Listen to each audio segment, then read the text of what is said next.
착한 인연을 지은 것이 없으면 어쩔 수 없이 본래 지은 악업대로 지옥에 떨어지게 되어 자연히 이 바다를 먼저 건너게 됩니다. 이 바다 동쪽으로 10만 유순을 지나면 또 한 바다가 있는데 그곳의 고통은 여기에 배가 되며 그 바다 동쪽에 또 한 바다가 있는데 그곳의 고통은 다시 배가 됩니다. 이 세 바다의 고통은 몸과 말과 의지로 지은 악업 때문에 스스로 받는 것입니다. 그래서 이곳을 업의 바다라 합니다. 거룩한 여인이 또 무도께 여인에게 물었다. 지옥은 어디에 있습니까? 저 세 바다 속이 큰 지옥이며 그 지옥의 수가 100천이나 있는데 각각 차별이 있습니다. 큰 지옥이 18이고 다음이 500이 있고 또 그 다음이 1100이 있는 바 그 지독한 고초는 이루 헤아릴 수가 없습니다. 거룩한 여인이 무도께 여인에게 또다시 물었다. 저희 어머니는 돌아가신 지가 얼마 되지 않았는데 혼신이 어디 곳에 가 있는지 알 수 없겠습니까?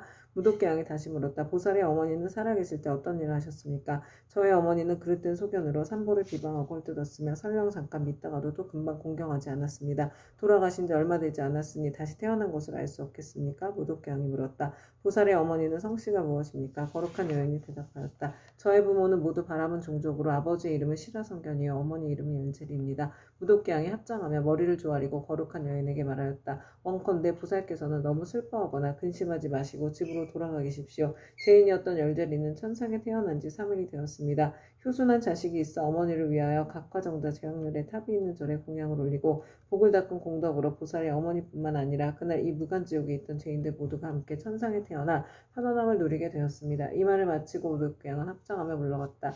바라문에 따른 꿈과 같이 집으로 돌아와 이 일을 깨닫고 곧 각화정자 제왕렬에 탑사인 무신 불상 앞에 나아가 크고 넓은 서원을 세웠다. 바라옵건대 저는 미래겁이 당하도록 죄지와 고통받는 중생이 있으면 마땅히 널리 방편을 써서 고통에서 벗어나게 하겠습니다. 라고 하였느니라. 부처님께서 문수사리 보살에게 이르셨다. 그때 귀양의 무독은 지금의 제수보살이고 바라문에 따른 지금의 지장보살이니라. 옴 바라마니 다니 사바하. 그때 100천만억의 이루 생각할 수 없고 헤아릴 수도 없고 말할 수도 없이 한량없는 아승지 세계에 있는 모든 지옥에 몸을 놔두셨던 지장보살의 분신들이 도리천공으로 모여들었다. 또한 열애의 위신력으로 각 방면에서 자기가 받은 업의 길을 벗어난 천만억 나유탄 수의 무리들이 모두 함께 향과 꽃으로 부처님께 공양을 올렸다.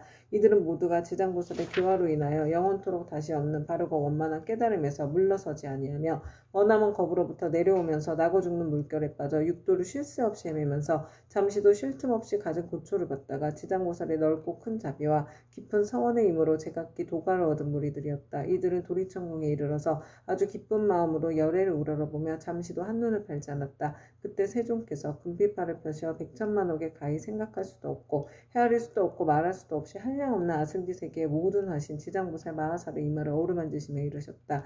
내가 오타각세에서 이와 같이 억세고 거친 중생들을 교화하여 그들의 마음을 바로잡아 삿된 것을 버리고 바른 길로 돌아오게 하였느니라. 그러나 그중 10 가운데 하나둘은 아직도 나쁜 버릇에 빠져 있으므로 내가 또한 100천만억으로 분신을 나타내어 널리 방편을 베풀어 교화하나니 근기가 뛰어난 이는 법을 들으면 곧 믿고 받아들이며 좋은 과보를 받고 있는 자는 부지런히 권하며 성취하고 어둡고 둔한 이는 오래도록 교화를 거치면 비로소 돌아오며 업이 무거운 이는 우러러 공경하는 마음을 내지 않기도 하느니라. 이렇듯 중생의 무리는 각기 차이가 있어 그들을 모두 제도하여 해탈시키기 위해 다양한 모습의 분신을 나타내느니라. 때로는 남자 여자의 몸을 나타내고 때로는 하늘 용 귀신의 몸을 나타내고 산숲 내강 못샘 우물의 모습을 나타내어 사람들을 이롭게 하고 모두 제도하게 하여 해탈하게 하느니라. 또한 재석 범왕 전륜왕의 몸 거사 구강 재상 관속의 몸 비구 비구니 우바세 우바이의 몸 내지는 성문 아라한 벽집을 보살의 몸을 나타내어 교화하고 제도하나니 단지 부처의 몸으로만 나타내는 것은 아니니라. 내가 여러 겁을 두고 부지런히 애써서 이처럼 교화하기 어려운 억세고 거친 죄지와 고통받는 중생들을 제도하였느니라. 그러나 그 가운데에서도 아직 제도하지 못한 중생들이 죄업의 과보로 악도에 떨어져 크게 괴로워하는 것을 보거든 그대는 마땅히 내가 이 도리천공에서 간절히 부족한 것을 생각하고 사바세계에 미륵불이 오실 때까지 중생으로 하여금 모든 고통을 영원히 여의어 해탈케 하여 부처님을 만나 뵙고 수기를 받을 수 있게 하라.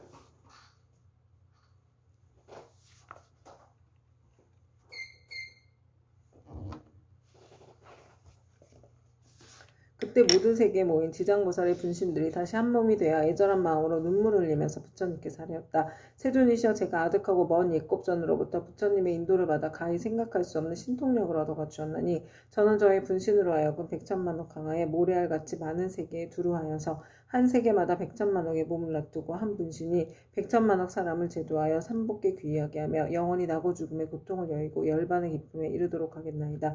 그리고 불법 가운데에서 터럭 하나, 물 한 방울, 모래 한 알, 먼지 한 티끌, 털끝 하나만큼이라도 착한 일을 하게 되면 제가 점차 교화하여 제도하고 큰 이익을 얻도록 하겠나이다. 세존이시여 바라옵건대 후세의 악업 중생 때문에 염려하지 마시옵소서. 이와 같이 3번 부처님께 말씀드리니 부처님께서 지장보살을 찬탄하셨다. 착하고 착하도다. 내가 그대를 도와 기쁘게 하리라. 그대는 능히 아득하고 먼 옛겁으로부터 세운 큰 서원을 성취하고 장차 널리 중생을 제도한 연유에 곧 깨달음을 얻으리라. 그때 부처님의 어머니이신 마야 부인이 공경히 합장하고 지장보살께 여쭈었다. 성자시여 연부리 중생이 짓는 갖가지 업과 그에 따라 받는 값은 어떠합니까? 지장보살이 대답하였다. 천만세계의 모든 국토에 지옥이 있기도 하고 없기도 하며 여인이 있기도 하고 없기도 하며 불법이 있기도 하고 없기도 하며 성문과 벽지불이 있기도 하고 없기도 하듯 지옥의 제보도 한 가지만 있는 것은 아닙니다. 마야 부인이 지장보살께 다시 여쭈었다. 바라옵건대 연부지에서 지은 갖가지 제업으로 인하여 악한 곳에 떨어져 과보를 받는 것에 대하여 듣고자 합니다. 성무시여 바라건대 잘 들으소서. 제가 대강 말씀드리겠습니다. 바라옵건대 성자시여 말씀하여 주십시오. 이때 지장보살이 마야 부인에게 대답하셨다. 연부제에서 받게 되는 죄보의 이름은 대개 이러합니다. 만약 어떤 중생이 부모에게 불효하고 살생까지 한다면 당연히 무간지옥에 떨어지게 되어 천만억겁이 나도 벗어날 기약이 없습니다. 만약 어떤 중생이 부처님의 몸에 피를 내거나 삼보를 비방하고 경전을 공경하지 아니한다면 이 또한 마땅히 무간지옥에 떨어져 천만억겁이 지나도 벗어날 기약이 없게 됩니다. 만약 어떤 중생이 사찰의 재물을 훔치거나 손해를 끼치거나 비구니를 더럽히거나 절안에서 함부로 음행을 하거나 혹은 생명을 죽이거나 해치며 이러한 무리도 당연히 무간지옥에 떨어져 천만억겁이 지나도 벗어날 기약이 없습니다. 또 사문은 되었지만 마음은 사문이 아니어서 절제물을 파괴하고 함부로 쓰며 신도를 속이고 계율을 어겨 갖가지 나쁜 죄를 지으며 이러한 무리들도 마땅히 무간지옥에 떨어져 천만억겁이 지나도 벗어날 기약이 없습니다. 만약 어떤 중생이 승가의 물건을 훔치든지 재물곡식을